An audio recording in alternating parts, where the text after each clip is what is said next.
Welcome to Debut Spotlight. I'm Rachel Barenbaum, and today my guest is Peace Adzo Medie. She is the author of the brand new book, His Only Wife. It just dropped. I loved this book. There are all kinds of big themes, big ideas in here, and I'm so thrilled to have Peace here today. Tell us, what is your book about? Well, thank you for having me, Rachel. I'm excited to be joining you. So my book, His Only Wife, my debut novel, is about a young woman, Afi, who finds herself in an arranged marriage, a marriage that has been arranged by her family's very wealthy benefactor, an older woman who has arranged this marriage with her son because she doesn't approve of the woman her son is with. And Afi has been tasked with, separating her son, who is Ellie, separating Ellie from the woman that the family doesn't approve of, and of bringing Ellie closer to his family. But on another level, it's a book about a young woman and her personal growth, how she comes into her own, how she navigates marriage, and comes to a place where she's able to make big decisions about her life and about her career. This book has already gained all kinds of attention, and I've read a number of people saying that you are attacking African patriarchy. What do you think about that? Well, I would say I'm attacking the global patriarchy, because patriarchy is not, it's not an African thing, it's a global thing. And this is a very universal story. Women everywhere in the world are subject to different kinds of pressures. Social pressures to conform, social pressures to behave in a certain way and to follow certain rules. And I just wanted to write a book about, and I mean, Afi is the main character, but there are several women in this story. I wanted to write a book about women who are resistant, right? And I think that story of resistance is very much a global story that many women will be familiar with. I love that. Take out the African part of that. Instead, you're attacking patriarchy. It's like when people try to say this is women's fiction as opposed to just fiction, right? It's just patriarchy. Yes. Yes, I love that. When I read this book, I thought that it was really a book about limits, testing limits, pushing limits. Did you intend that? Very much so. Very much so. I mean, I'm a researcher. And a lot of my research focuses on gender norms and how the women are impacted by gender norms and the consequences that they suffer when they try to push the limits.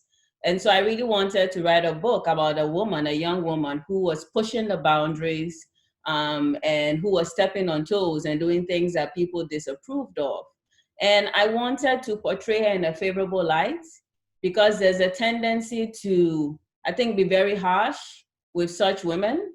You know, I mean, the examples of women in American politics, right? Women who try to run for positions of leadership, we all see how they fare. So I really wanted to write a book about a woman that was pushing the boundaries. And it's very much a story that is within the home, within marriage. But I mean, there's something that we know from research is that if you want to understand what happens in the highest levels, if you want to understand what happens in like political office, you need to study the home. So if you want to understand why it's so hard for people to vote for a woman as president, you need to understand how women are brought up in the home and what they're told and the boundaries or the challenges that they face. So basically, I wanted to write this book about a woman that was pushing boundaries, or women that were pushing boundaries and doing things that people frowned upon, but they did because they felt that it's what they wanted for themselves. That's fantastic. And as a part of that, you made sure there was no happily ever after Disney ending. And I was thrilled about that. Can you talk about that? Without giving anything away. Yeah, so one of the things I was doing, I wanted the book to reflect reality. And in reality, it's often we don't get the happy ending. We don't get a Disney ending.